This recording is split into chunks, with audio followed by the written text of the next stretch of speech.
श्रीराम जय राम जय जय राम.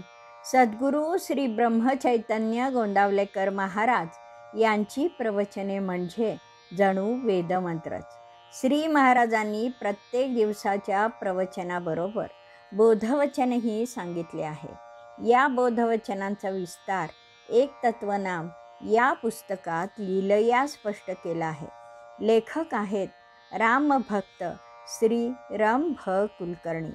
या श्री रामनाम मंत्रित पुस्तकातील आजच्या बोधवचनाचे अभिवाचन मी डॉक्टर सौ शिल्पा कुलकर्णी तुम्हा सर्व भक्तांना सादर नमस्कार करून करीत आहे. आज दिनांक 10 जानेवारी. आजचे बोधवचन. असावी सावधान वृत्ती, अखंड राखावी भगवंताची स्मृती. श्रीराम. श्री समर्थांनी सावधान वृत्तीला अनन्यसाधारण महत्त्व दिले आहे. ते म्हणतात, पहिले ते हरिकथा निरूपण, दुसरे ते राजकारण, तिसरे ते सावधपण सर्व विषयी. भगवंताची स्मृती जागवण्यास तर सावधपणाची विशेष आवश्यकता आहे. देहबुद्धीचा माणूस देहसुखाविषयी जन्मभर काळजी घेतो. प्रपंचासाठी हाडाची काड करतो. तिकडे दुर्लक्ष केले तर त्याचे परिणाम लगेच भोगावे लागतात. भुकेच्या वेळी 2 घास पोटात जावेच लागतात. त्यात अयोग्य काहीच नाही. माणूस म्हणून त्याचं जीवन देहबुद्धीपर्यंत राहू शकत नाही.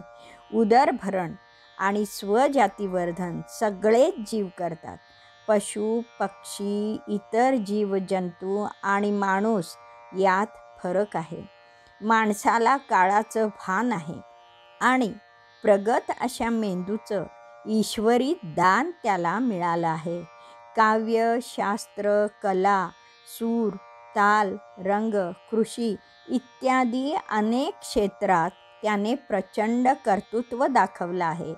ज्ञानाची तहान त्याला स्वस्थ बसू देत नाही. इतिहास, भूगोल, गणित, विज्ञान, तर्क, न्याय, मानसशास्त्र, वैद्यक इत्यादी क्षेत्रातलं त्याचं योगदान विलक्षण आहे.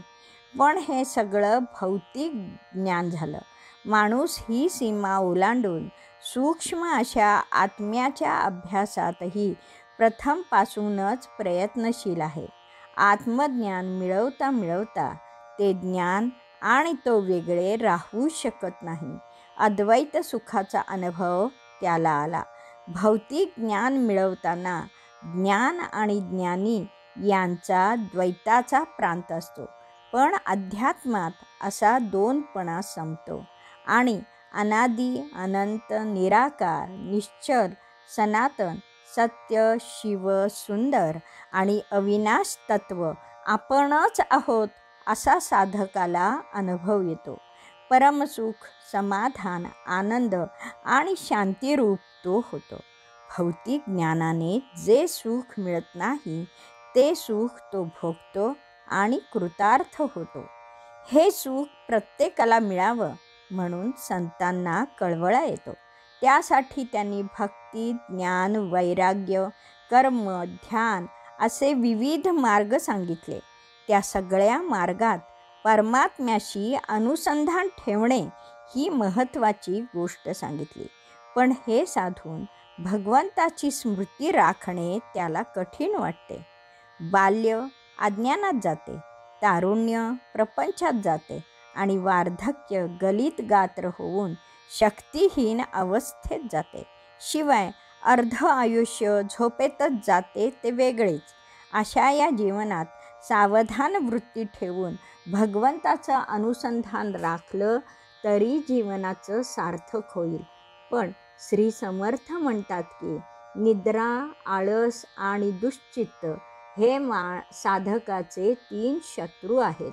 मन एकाग्र न होणे हे दुश्चित्ताचे लक्षण आहे.